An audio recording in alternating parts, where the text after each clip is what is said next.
Welcome to સમર્પણ techno school channel. ધોરણ 11 માં આપણે કાર્ય ઉર્જા પાવર ચેપ્ટર શીખી રહ્યા છીએ, જેમાં ચેપ્ટર નંબર 6 એમાં આપણે એનસીઈઆરટી તેમજ જેડબલઈ નીટ ને ઇન્વોલ્વ કરીને આપણે જોઈએ છીએ સ્થિતિ ઉર્જા ટોપિક આપણે શીખીએ છીએ. બરાબર, લાસ્ટ ટોપિકમાં આપણે ગતિ ઉર્જાના ટોપિક શીખી ગયા છે. આજે આપણે સ્થિતિ ઉર્જાના ટોપિક શીખવાનો પ્રયત્ન કરીએ.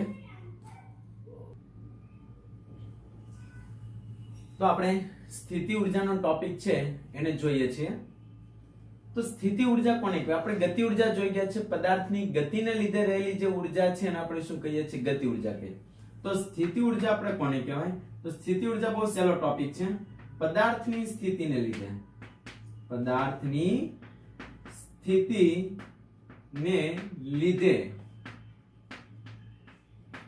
રહેલી ઉર્જા જે છે, પદાર્થની સ્થિતિને લીધે રહેલી ઉર્જાને આપણે કઈ ઉર્જા કહીએ છીએ?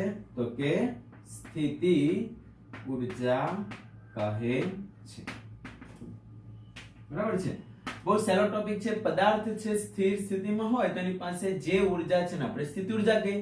સ્થિતિ ઉર્જાનું સમીકરણ આપણે મેળવીએ તો સમીકરણ બહુ સહેલું છે. તમે અહીંયા જોશો કે સમજો કોઈ એક પદાર્થ છે, એ જમીનથી આપણે ઊંચાઈ લઈએ છીએ. આ જમીન છે, એનાથી ઊંચાઈ આપણે લઈએ છીએ. સમજો કે આ પદાર્થ છે એ h1 ઊંચાઈ ઉપર આપેલો છે. રેડી?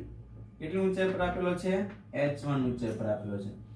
આ પદાર્થને સમજો કે કોઈ તમે ડેલ્ટા x અથવા તો ડેલ્ટા r જેટલું સ્થાનાંતર કરાવ્યું અને આ પદાર્થને તમે ક્યાં લઈ ગયા ભાઈ સાહેબ? h2 ઊંચાઈ પર.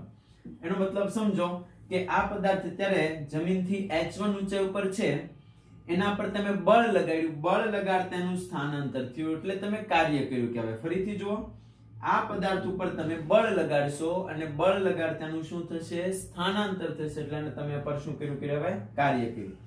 સમજો આ પદાર્થને તમે કોઈ પણ રસ્તે લઈ જઈ શકો છો.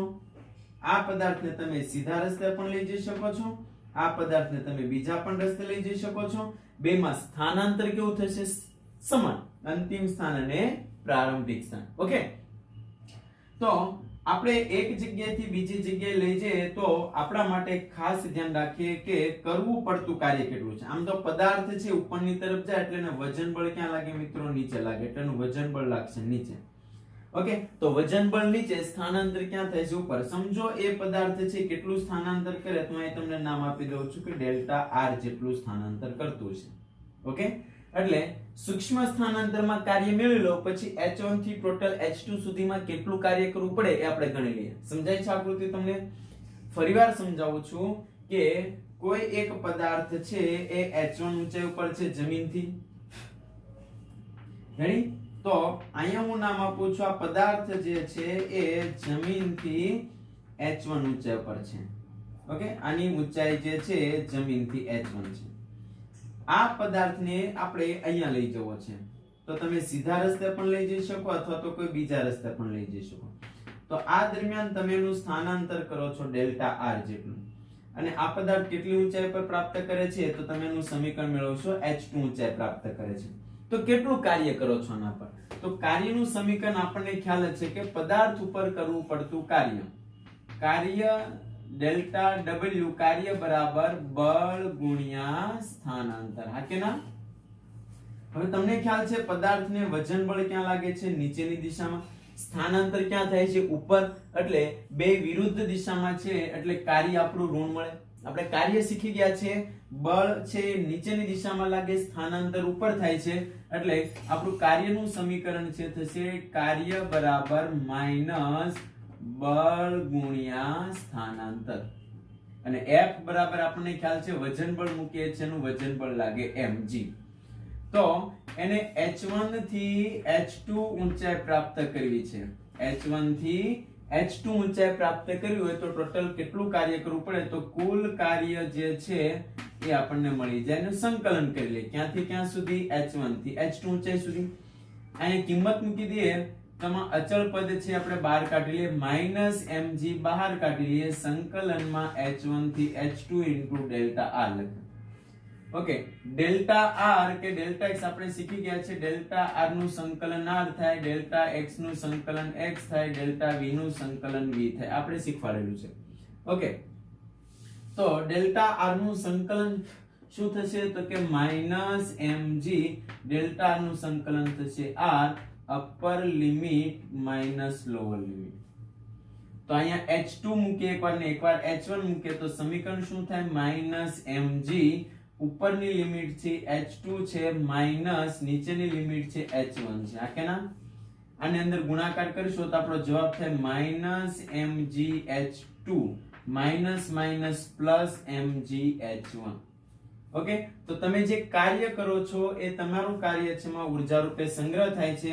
આપણું ઇક્વેશન તમે અહીંયા જોશો તો w ઇઝ ઇક્વલ ટુ આને લખી શકો છો mgh1 માઈનસ mgh2. ઓકે, તો આમાં આપણું સ્થિતિ ઊર્જાનું સમીકરણ થઈ ગયું w બરાબર mgh.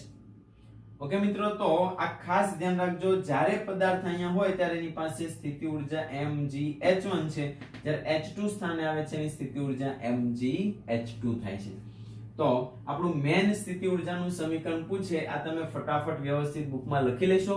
આપણી સ્થિતિ ઊર્જાનું સમીકરણ પૂછે તો સ્થિતિ ઊર્જાનું સમીકરણ તમને ખ્યાલ છે કે તમે જે કાર્ય કરો છો એ પદાર્થની સ્થિતિ ઊર્જા રૂપે સંગ્રહ થાય છે. અહીં વ્યાખ્યા લખી છે, એટલે સ્થિતિ ઊર્જા u બરાબર સમીકરણ લખી શકો છો mgh. આપણું સ્થિતિ ઊર્જાનું મેન સમીકરણ છે. કેમ ગતિ ઊર્જાનું સમીકરણ 1/2 mv2 છે, એમ આપણું સ્થિતિ ઊર્જાનું સમીકરણ થઈ ગયું. રેડી? તો સ્થિતિ ઊર્જાના જે બીજા ટોપિકો છે એ આપણે આની અંદર ઇન્વોલ્વ કરી લઈએ. એકવાર વ્યવસ્થિત તમે લખી લેશો. ચાલો, આ તમને સ્થિતિ ઊર્જા મળી ગઈ. હવે તમારો ટોપિક છે એ અહીંયા ધ્યાનથી જોશો કે પદાર્થ જ્યારે ગતિ કરે છે, ઓકે, આપણે યાંત્રિક ઊર્જા મેળવીએ છીએ. તો અહીંયા ટોપિકને ખાસ જુઓ કે યાંત્રિક ઊર્જા એટલે શું થાય. યાંત્રિક ઊર્જા એટલે શું થાય? ઓકે, તો y1 એટલે કે h1 ઊંચાઈ જ્યારે હોય ત્યારે એની પાસે એનો વેગ v1 છે. તો અહીં હું તમને લખી દઉં છું યાંત્રિક ઊર્જા કઈ રીતે મળે. h1 ઊંચાઈએ તેનો વેગ કેટલો છે v1 અને h2 ઊંચાઈએ તેનો વેગ કેટલો છે મિત્રો v2 છે. તો ગતિ ઊર્જા અહીંયા 1/2 mv1 હોય અને અહીંયા 1/2 mv2 હોય. તો ગતિ ઊર્જાનો ફેરફાર કેટલો હોય? ગતિ ઊર્જાનો ફેરફાર. તો મિત્રો આપણી પાસે ગતિ ઊર્જાનો ફેરફાર અને આપણે ડેલ્ટા k કહીએ છીએ 1/2 mv2 માઈનસ 1/2 mv1 લખાય. આ આપણી ગતિ ઊર્જાનો શું થઈ ગયો? ફેરફાર થઈ ગયો. 1/2 mv2 માઈનસ 1/2 mv1. ઓકે, તો જે તમને ગતિ ઊર્જા મળી છે તો અહીંયા આપણે લખી શકીએ છીએ કે કાર્ય ઊર્જા પ્રમેય. યાદ છે ને, કાર્ય ઊર્જા પ્રમેય. તમે જે કાર્ય કરો છો એની ગતિ ઊર્જાના રૂપે સંગ્રહ થાય છે. તો કરેલું કાર્ય અહીંયા આપણું સમીકરણ છે mgh1 minus mgh2 is equal to ગતિ ઊર્જા લખી શકો 1/2 mv2 માઈનસ 1/2 mv1. અને સ્થિતિ ઊર્જા નામ આપી શકો છો u1 minus u2 is equal to k2 minus k1. અને સામસામે ફેરવી નાખીએ તો u1 માઈનસ છે પ્લસ આ બાજુ એટલે k1 અને અહીંયા થશે u2 પ્લસ k2. મિત્રો આ જે સમીકરણ જે છે એને ખાસ શાંતિથી જુઓ. અહીંયાથી આપણે સ્થિતિ ઊર્જાની જે આકૃતિ છે હવે આપણે ઇરેઝ કરીએ છીએ. તમે જોતા જશો કે તમને કોઈ ટોપિક ન સમજાય તો એકવાર થોડુંક રિવિઝન કરજો પાછળથી. k અને પ્લસ u છે. ઓકે, તો એ શું બતાવે છે? તો આપણે ખાસ ધ્યાન રાખવાની સ્થિતિ ઊર્જા આપણે મેળવી ગયા છે એટલે આપણે અહીંયાથી ઇરેઝ કરી. આપણે યાંત્રિક ઊર્જા મેળવીએ છીએ. ઓકે, તો હું તમને કહું છું કે ભાઈ સાહેબ ગતિ ઊર્જા અને કઈ ઊર્જા? ગતિ ઊર્જા અને સ્થિતિ ઊર્જાના સરવાળાને, ગતિ ઊર્જા અને સ્થિતિ ઊર્જાના સરવાળાને આપણે શું કહીએ છીએ? તો કે યાંત્રિક ઊર્જા કહે છે. કઈ ઊર્જા કહે છે મિત્રો? તો કે યાંત્રિક ઊર્જા કહે છે. તો પહેલાની ગતિ ઊર્જા એટલે કે યાંત્રિક ઊર્જા E બરાબર ગતિ પ્લસ સ્થિતિ ઊર્જા લખાય. આ પણ ઘણા બધા MCQ માટે અગત્યનો ભાગ છે. ઓકે, યાંત્રિક ઉર્જા સંરક્ષણનો નિયમ શું કહે છે? તમને કોઈ પૂછે કે યાંત્રિક ઉર્જા સંરક્ષણનો નિયમ શું કહેવા માંગે છે, તો પહેલાની યાંત્રિક ઉર્જા અને પછીની યાંત્રિક ઉર્જા હંમેશા સરખી જ હોય. તમે લખી શકો છો પહેલાની યાંત્રિક ઉર્જા અને પછીની યાંત્રિક ઉર્જા હંમેશા કેવી હોય? એક સમાન જોવા મળે છે. અને આપણે યાંત્રિક ઉર્જા સંરક્ષણનો નિયમ કહીએ છીએ કે યાંત્રિક ઉર્જા એટલે k + u નો સરવાળો. રેડી? અને ખાસ ધ્યાન રાખશો કે સ્થિતિ ઉર્જા છે હંમેશા પદાર્થની આપણને સંરક્ષી બળમાં મળે છે. સંરક્ષી બળ મેં તમને શીખવાડ્યું છે, બરાબર? બીજા લેક્ચરમાં આપણે શીખવાડ્યું છે સંરક્ષી બળ એટલે શું થાય. તો સંરક્ષી બળનો મતલબ છે કે કોઈ પણ માર્ગે તમે ફરીને પાછા આવો એટલે એમાં કાર્ય કેવું થાય? શૂન્ય. તો જેટલા કેન્દ્રગામી અથવા તો કેન્દ્રીય બળો લાગતા હોય, કેન્દ્રીય બળ એટલે ગુરુત્વાકર્ષી બળ છે, પછી વિદ્યુતીય બળ છે, ગુરુત્વીય બળ છે, આવા ઘણા બધા આપણે જે બળો લખી ગયા છે એ બધા જ સંરક્ષી બળો છે. અને અસંરક્ષી બળની અંદર પણ શીખવાડ્યું છે ઘર્ષણ બળ જે છે આપણું મિત્રો અસંરક્ષી બળ છે. તો આપણો યાંત્રિક ઉર્જા સંરક્ષણનો નિયમ છે પહેલાની યાંત્રિક ઉર્જા અને પછીની યાંત્રિક ઉર્જા હંમેશા કેવી હોય છે? સમાન હોય છે. તો ચાલો થોડાક સ્થિતિ ઉર્જાના મુદ્દાઓ જે છે એના પર આપણે ફોકસ કરી અને આગળની જે થિયરીઓ તમારા માટે જરૂરી છે એના તરફ આગળ જઈએ, જે નીટ અને JEE ના MCQ માં હોય. તો સૌપ્રથમ પહેલા તમને નોંધ લખાવી દઈએ સ્થિતિ ઉર્જા જે છે એના માટે. તો કે સ્થિતિ ઉર્જા જે છે, સ્થિતિ ઉર્જા એ સંરક્ષી બળમાં મળે. ક્યાં મળે? સંરક્ષી બળ ક્ષેત્રમાં મળે. સંરક્ષી બળ ક્ષેત્રમાં મળે છે. ઓકે, આ સ્થિતિ ઉર્જા આપણી છે. સ્થિતિ ઉર્જા એ સંરક્ષી બળ ક્ષેત્રમાં આપણને મળે છે. બીજું તો કે સ્થિતિ ઉર્જા જે છે મિત્રો એ આપણી ધન પણ હોઈ શકે, ઋણ પણ હોઈ શકે અને શૂન્ય પણ મળે. આ પણ તમે ખાસ ધ્યાન રાખજો. સ્થિતિ ઉર્જા આપણને ધન, ઋણ, શૂન્ય મળે. જો બળની દિશામાં તમે મેળવવા જાઓ, જો તમે બળની દિશામાં સ્થિતિ ઉર્જા મેળવવા જાઓ તો સ્થિતિ ઉર્જા જે છે બળ દ્વારા કાર્ય થાય, એટલે કે પદાર્થ બળની દિશામાં ગતિ કરે તો સ્થિતિ ઉર્જામાં ઘટાડો થાય મિત્રો. ખાસ ધ્યાન રાખજો. ત્રીજું, જો બળની દિશામાં એટલે કે પદાર્થ છે બળની દિશામાં ગતિ કરે, પદાર્થ બળની દિશામાં ગતિ કરે તો u સ્થિતિ ઉર્જા ઘટે. ચોથું, જો પદાર્થ બળની વિરુદ્ધ દિશામાં ગતિ કરે તો u છે કેવો થશે મિત્રો? વધે. ઓકે, પદાર્થ બળની વિરુદ્ધ દિશામાં જો તમે લઈ જતો તો એની સ્થિતિ ઉર્જા માઈનસ હોય, સ્થિતિ ઉર્જા વધે. અને જો પદાર્થની બળની દિશામાં લઈ જશો તો પદાર્થની સ્થિતિ ઉર્જા પ્લસ થવાથી એમાં ઘટશે. ઓકે, પ્લસ ઉમેરતા જાવ તો ઘટે. તો આ આપણા સ્થિતિ ઉર્જાના અમુક મુદ્દાઓ છે જે તમે ધ્યાનમાં રાખી અને જોતા જશો. હવે તમને એક MCQ જે છે એ થોડાક ટેક્સ્ટબુકમાં પણ આપ્યા છે. એના આધારિત આપણે સ્થિતિ ઉર્જા એટલે કે યાંત્રિક ઉર્જા જે છે તમને સમજાવીએ કે યાંત્રિક ઉર્જા, પછી તમને સ્પ્રિંગની થિયરીઓ છે પણ સમજાવીએ. ઓકે, તો નોંધની અંદર આપણે એક બીજો મુદ્દો લખાવીએ છીએ કે તમારે યાંત્રિક ઉર્જા સરખાવી છે. કઈ રીતે સરખાવે? બહુ સિમ્પલ છે કે સમજો આ પદાર્થ છે, ઓકે, એ હાલમાં જમીનથી h ઊંચાઈ પર આવેલો છે. h ઊંચાઈ. જ્યારે પદાર્થ અહીંયા પહોંચશે ત્યારે સમજો જમીનથી એની ઊંચાઈ h છે, અને જ્યારે પદાર્થ અહીંયા પહોંચે છે ત્યારે એની ઊંચાઈ કેવી છે? 0 છે. ઓકે, અહીંયા આપણે લઈ લઈએ એની ઊંચાઈ છે એની. તો અહીંયા એની પાસે જે ઊર્જા છે ને હું નામ આપી દઉં છું ટોટલ ઊર્જા E. અહીંયાની પાસે ઊર્જા છે ને નામ આપી દઉં E2, અને અહીંયાની પાસે ઊર્જા છે ને નામ આપી દઉં E3. તો મને જરા કહેશો કે આ પદાર્થ પાસે હાલમાં કઈ ઊર્જા છે? આ પદાર્થને અહીંયા h ઊંચાઈ પર આપણે પકડી રાખ્યો છે, રાઈટ? તો અહીંયા એની પાસે વેગ તો છે નહીં મિત્રો, કારણ કે h ઊંચાઈ પર એનો વેગ 0 છે.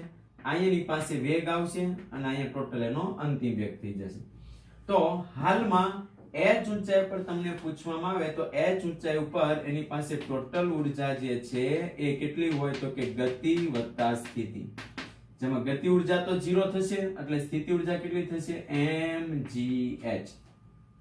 ઓકે, બીજું કે જ્યારે પદાર્થ અહીંયા આવશે ત્યારે એની પાસે ગતિમાં પણ છે અને આ ઊંચાઈ છે h આપેલી છે એટલે એની પાસે બે ઉર્જા છે. E2 બરાબર એની પાસે બે ઉર્જા છે, એક તો ગતિ ઉર્જા છે એ મળશે 1m, સ્થિતિ ઉર્જા મળશે mgh અને ત્યાં ગતિ ઉર્જા મળશે 1/2 mv². E3 બિંદુ પર એટલે ત્રીજા બિંદુ એની પાસે ટોટલ ઉર્જા છે એ સ્થિતિ ઉર્જા છે મિત્રો 0 થઈ ગઈ, એની પાસે ટોટલ ઉર્જા મળી ગઈ 1/2 mv² ગતિ ઉર્જા થઈ ગઈ. ઓકે, તો જ્યારે નીચે આવે ત્યારે એનો ટોટલ વેગ કેટલો હોય એવું તમને પૂછે. સમજો અહીંયા વેગ છે ને v1 કહી દો તો અહીંયા નામ આપી દો v1 વેગ. હવે અહીંયા જેની પાસે ઉર્જા હતી એને આની સાથે સરખાવીએ તો આપણે એમસીક્યુ છે બનાવીએ કે E1 એને પ્રારંભિક છે અને લાસ્ટ છે E3 એની સાથે જો સરખાવું, કારણ કે કુલ યાંત્રિક ઉર્જા પદાર્થની કેવી હોય છે અચળ. તો E1 જેની પાસે ઉર્જા છે એનું સમીકરણ છે mgh અને E3 બિંદુ પાસે એની ટોટલ ઉર્જા થશે 1/2 mv². m કેન્સલ થાય તો v1 આ જશે 2gh અને લાગશે વર્ગમૂળમાં. જ્યારે પદાર્થનો વેગ તમને પૂછે અહીંયા કેટલો હોય તો તમે મેળવી શકો છો મિત્રો સમીકરણ. થિયરી બહુ સહેલી છે, એક બે વાર ફટાફટ થોડુંક રિવિઝન કરો, થોડુંક ધ્યાન આપો તો તમે આરામથી શીખી શકો છો કઈ રીતે આપણે થિયરીને શીખીએ છીએ. તો આપણને એક વસ્તુ ખ્યાલ પડી ગઈ કે અહીંયા એનો વેગ જે છે એ કેટલો મળશે તો કે √2gh એનો વેગ મળશે. હા કે ના? ઓકે, હવે હું અહીંયા ઉર્જા છે ને આની સાથે સરખાવું તો તમે જોશો જરા કે આ બિંદુનો વેગ કેટલો છે મળે. તો અહીં આપણે સરખાવીએ E1 E2. h ઊંચાઈનો વેગ છે mgh E2 ઊંચાઈનો વેગ છે એ આપણે અહીંયા સરખાવીએ તો E2 ઊંચાઈની પાસે ઉર્જા છે એક તો mgh વત્તા 1/2 mv² આ ઉર્જા છે. m કેન્સલ થશે અને બે વડે ગુણી નાખે એટલે 2gh ભાગ્યા 2 થઈ જશે અને અહીંયા થઈ જશે v² ભાગ્યા 2. હા કે ના? અને અહીંયા વધશે gh. બે માંથી બે કોમન કાઢો એટલે ઉપર જશે તો આ થશે 2gh રહેશે. આ બે કોમન અહીંયા વધે છે 2gh વત્તા v² અને આ બાજુ લઈ જાય એટલે માઈનસ થઈ જશે. બે માંથી કોમન બાર કાઢી લે તો શું વધે જુઓ ઝડપથી. તો કે બે માંથી કોમન 2g બહાર નીકળે તો h - h વધે v². v નું વર્ગમૂળ કાઢો તો અહીં લાગી જાય વર્ગમૂળ. આ આપણું આ જે વચ્ચેનું જે બિંદુ છે ત્યાં વેગ પૂછે તો વર્ગમૂળમાં 2g કૌંસમાં h બરાબર v. કઈ રીતે મળ્યું તો કે પહેલી અને બીજી જે છે યાંત્રિક ઉર્જાને સરખાવી દો. પહેલી અને બીજીને સરખાવો. અહીંયા મેં શું કર્યું છે તો કે બે વડે ઉપર ગુણ્યું બે વડે નીચે ગુણ્યું એટલે સાદરૂપ એકવાર વ્યવસ્થિત જોશો. ન ફાવે તો ફરીથી એકવાર તમે જાતે પણ રફ પેજમાં પ્રેક્ટિસ કરી અને મેળવી શકો છો. આ ટાઈપના કોઈ એમસીક્યુ યાંત્રિક ઉર્જાના હોય એ તમને પૂછી શકે છે. ઓકે, આની સિવાયની આ પહેલી નોંધ છે. હવે તમને બીજી નોંધ લખાવું છું. યાંત્રિક ઉર્જા આધારિત દરેક વિદ્યાર્થીઓ ખાસ ધ્યાન રાખીને બુકમાં તમે લખતા જાઓ તો તમે નીટ અને જેડબલઈ ના યાંત્રિક ઉર્જાના એમસીક્યુ પણ ગણી શકો છો. ઓકે, બીજો ક્વેશ્ચન છે કે સમજો કે આ પદાર્થ છે એ અહીંયા દોરી સાથે બાંધેલો છે અહીંયા. ઓકે, આ પદાર્થને છોડવામાં આવે એટલે આ પદાર્થ છે નીચે આવશે અહીંયા. તો હાલમાં અહીંયા દોરીની લંબાઈ l છે. દોરીમાંથી આ પદાર્થને છોડીને અહીંયા આવશે અંતિમ સ્થાને. આ એનું કયું સ્થાન છે? પ્રારંભિક સ્થાન. આ એનું કયું સ્થાન છે? અંતિમ સ્થાન. હાલમાં એની પાસે કઈ ઉર્જા છે અહીંયા તો કે એની પાસે ઉર્જા છે સમજો h ઊંચાઈ અથવા તો l ઊંચાઈ છે તો mgl ઉર્જા છે. ઊંચાઈ કેટલી છે? l. અને આ ઉર્જા અહીંયા પહોંચે એટલે ગતિ ઉર્જામાં વાપરે છે તો અહીં લખાય 1/2 mv². m કેન્સલ કરીએ તો અહીંયા એનો વેગ કેટલો હોય? આ કેટલાના વેગથી આવશે એવું તમને ક્વેશ્ચન પૂછે મિત્રો. કેટલાના વેગથી ગતિ કરીને આવશે તો બે ઉપર જશે, આમાંથી કરતા બનાવશો તો આ થશે v = 2gl અને એ થશે વર્ગમૂળમાં. હા કે ના? ઓકે, v = વર્ગમૂળમાં 2gl આપણો આન્સર થશે. તો આ ટાઈપના એમસીક્યુ પૂછી શકે છે. આપણે હજી બીજી ટાઈપનો પણ એમસીક્યુ લઈએ કે જેથી તમે એને વ્યવસ્થિત સોલ્વ કરી શકો છો. તો આ આપણા દોલકની આકૃતિ છે. તમે સમજો કે તમને કોઈ બીજી ટાઈપની આકૃતિઓ પૂછે કે હમણાં આપણે જોઈ ગયા એમાં પણ તમે સ્થિતિ ઊર્જા મેળવી શકો છો ને અહીં આકૃતિ આપી છે આપણો પદાર્થ છે એ A બિંદુ ઉપર છે ને v વેગથી ગતિ કરે છે ને દોરીની લંબાઈ L સાથે બાંધેલો છે રેડી આ પદાર્થ છે એ અહીંયા પહોંચી જાય છે આ આપણો A પદાર્થ છે કેટલી ઊંચાઈ પર પહોંચી ગયો મિત્રો તો કે એ h ઊંચાઈ પર પહોંચે છે કેટલી ઊંચાઈ પર h ઓકે આ આપણી h ઊંચાઈ પર પદાર્થ કેટલાના ખૂણે પહોંચે છે θ ખૂણે તો આપણને ખબર છે કે આ પદાર્થની પાસે કઈ ઊર્જા છે તો તમે કહી શકો છો એની પાસે 1/2 mv² ઊર્જા છે અને અહીંયા પહોંચે એટલે કઈ ઊર્જા થઈ ગઈ એની પાસે સ્થિતિ ઊર્જા m કેન્સલ કરીએ તો એનો વેગ કેટલો થશે તો v બરાબર વર્ગમૂળમાં 2gh થશે હા કે ના પણ ઊંચાઈ કેટલી છે તમારે મેળવવાની છે તો આવો કોઈ પણ દાખલો પૂછે અને તમને ઊંચાઈ ન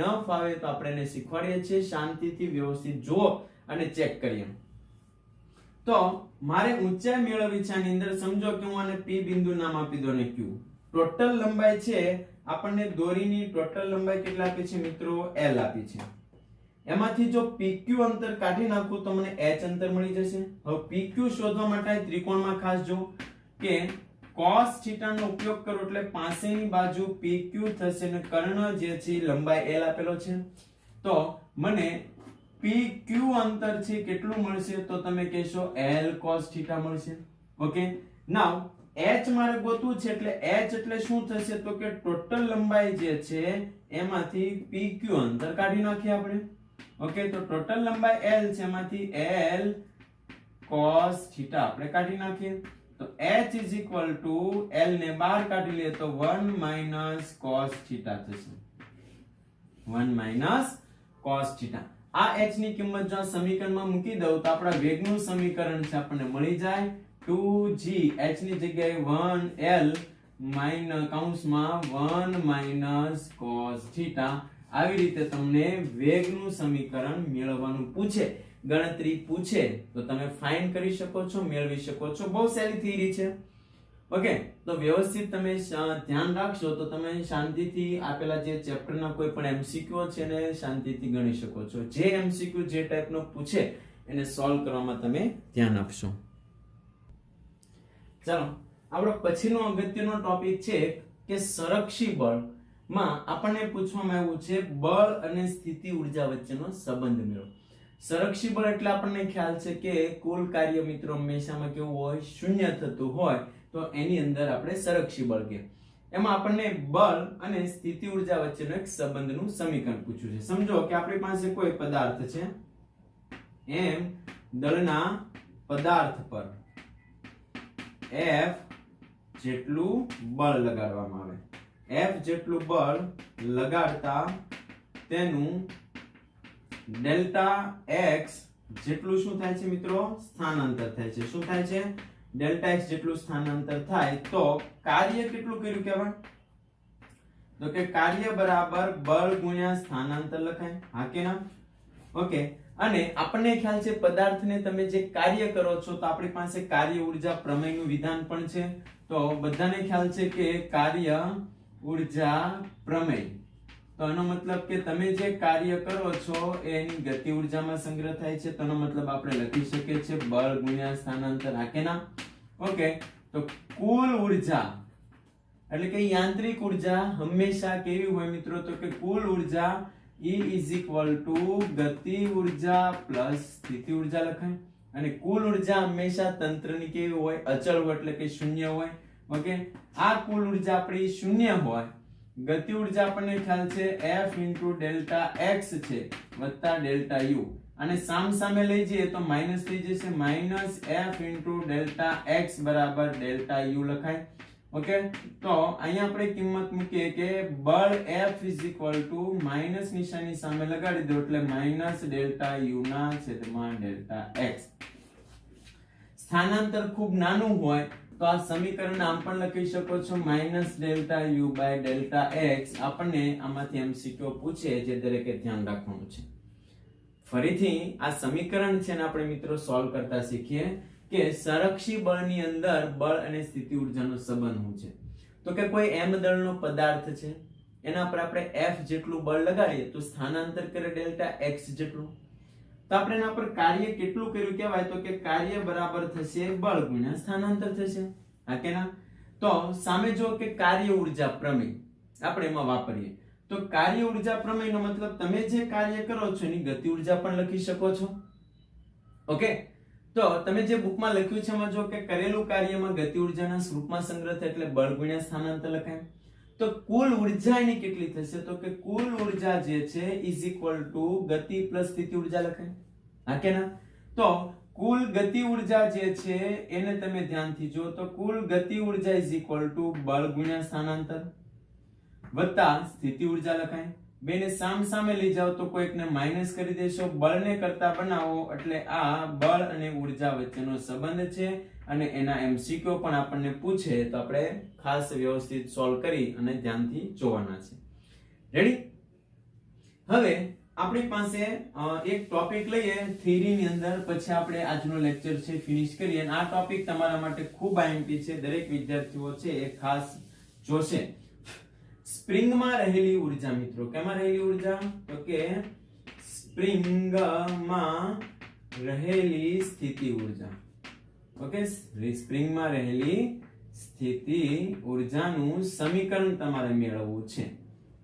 તો થિયરી આઈએમપી પણ છે એટલે દરેક ધ્યાન રાખજો. સમજો કે આ જડિત આધાર છે, એની સાથે એક આપણે સ્પ્રિંગ નોર્મલ રીતે બાંધી છે અને એની સાથે એક m દળનો પદાર્થ બાંધ્યો છે. સમજો કે અત્યારે x બરાબર 0 સ્થાને છે, મતલબમાં ખેંચાયેલો નથી. હવે આ જે જડિત આધાર આપણો છે એની સાથે સ્પ્રિંગને જો તમે બળથી ખેંચશો, એટલે કે આ સ્પ્રિંગને તમે ખેંચશો એટલે બળ લગાડશો તો પદાર્થ આ બાજુ ખેંચાશે. તો એનો મૂળ સ્થાનેથી કેટલો ખેંચાણો તો કે x જેટલો ખેંચાણો. કેટલો ખેંચાણો? x જેટલો મૂળ સ્થાનેથી ખેંચાણો. ઓકે, તો સાહેબ ફરીથી કે બળ લગાડો છો ને ખેંચાય છે. શું કરો છો તમે? પદાર્થ ઉપર F જેટલું બળ લગાડો છો ને પદાર્થને કઈ બાજુ ખેંચાય છે? પદાર્થ આ બાજુ બળ લાગે છે તો પદાર્થ પોતાની મૂળ સ્થિતિ જવા માટે કઈ બાજુ ખેંચાય છે તો કે અંદરની તરફ. એટલે સ્થાનાંતર જે છે એટલે પુનઃસ્થાપક અંતર આ બાજુ વધે છે, પદાર્થને પુનઃસ્થાપક બળ કઈ બાજુ લાગશે? અંદરની તરફ, એટલે પોતાની મૂળ સ્થિતિમાં આવશે. લાસ્ટ આકૃતિને સમજો કે આ પદાર્થને જો તમે દબાવશો અંદરની તરફ, ઓકે, m દળના પદાર્થને સમજો કે ભાઈ સાહેબ તમે કેટલો દબાવ્યો છે તો કે x જેટલો અંદર દબાવ્યો છે. તો પુનઃસ્થાપક બળ છે પદાર્થને એની મૂળ સ્થિતિ આ બાજુ લઈ જાય છે અને સ્થાનાંતર તમે વિરુદ્ધ દિશામાં કરો છો. હા કે ના? આકૃતિને શાંતિથી જુઓ, વિચારો, પ્રેક્ટિકલ પણ આ તમે કરી શકો છો. મૂળ સ્થાનેથી x જેટલી ખેંચો આમ તો પુનઃસ્થાપક બળ આ બાજુ લાગે એટલે સ્પ્રિંગ પોતાની મૂળ સ્થિતિ આ બાજુ જશે. હા કે ના? ઓકે, તો આમાં આપણે એક ખાસ કહીએ છીએ કે પુનઃસ્થાપક જે બળ છે, કયું બળ છે? પુનઃસ્થાપક બળ F જે છે એ અંતરના સમપ્રમાણમાં હોય પણ વિરુદ્ધ દિશામાં છે એટલે માઈનસ મૂકીએ છીએ. પુનઃસ્થાપક બળ આમ લાગે, સ્થાનાંતર આમ કરો છો, આમાં અંદરની બાજુ દબાવશો તો સ્પ્રિંગ પોતાની મૂળ સ્થિતિએ બહાર જશે. ઓકે, તો F is equal to k, અચળાંક મૂકી દે તો F બરાબર માઈનસ kx લખી શકો છો. F બરાબર માઈનસ kx, જ્યાં k જે છે સ્પ્રિંગનો બળ અચળાંક છે. શું બતાવે છે? સ્પ્રિંગનો બળ અચળાંક, જેનો એકમ પૂછે તો ન્યૂટન પ્રતિ મીટર. આનો એકમ થશે ન્યૂટન પ્રતિ મીટર. એ સ્પ્રિંગનો બળ અચળાંક છે. ઓકે, આને આપણે હુકનો નિયમ પણ કહીએ છીએ. હુકનો નિયમ પણ કહે છે. આ જે સમીકરણ છે બહુ અગત્યનું છે, ખાસ ધ્યાન રાખવાનું છે. હવે એક આપણે વિચારીએ કે તમે સ્પ્રિંગને ખેંચો છો તો સ્પ્રિંગને તમે શું કર્યું? કાર્ય કર્યું, બળ લગાડતા સ્થાનાંતર થયું એટલે સ્પ્રિંગમાં ઊર્જા રૂપે શું થશે મિત્રો? એનો સંગ્રહ થશે. તો આપણે સ્પ્રિંગમાં કેટલી ઊર્જાનો સંગ્રહ થાય એ ઊર્જાનું સમીકરણ ગોતી લઈએ. તો સ્પ્રિંગને આપણે લખી દઈએ છીએ, સ્પ્રિંગને સમજો કે ડેલ્ટા x જેટલી ખેંચવા કરવું પડતું કાર્ય. તો આપણી પાસે સમીકરણ ખબર છે કે કાર્ય બરાબર લખી શકો છો બળ ગુણ્યા સ્થાનાંતર. હા કે ના? તો આ થિયરીને આપણે અહીંયાથી આકૃતિ છે ને ઇરેઝ કરીએ અને સામે સમીકરણ છે આપણે બનાવીએ તો સ્પ્રિંગમાં કેટલી ઊર્જાનો સંગ્રહ થાય જે આપણા માટે ખૂબ આઈએમપી સમીકરણ છે. તો આપણને ખબર છે કે કુલ કાર્ય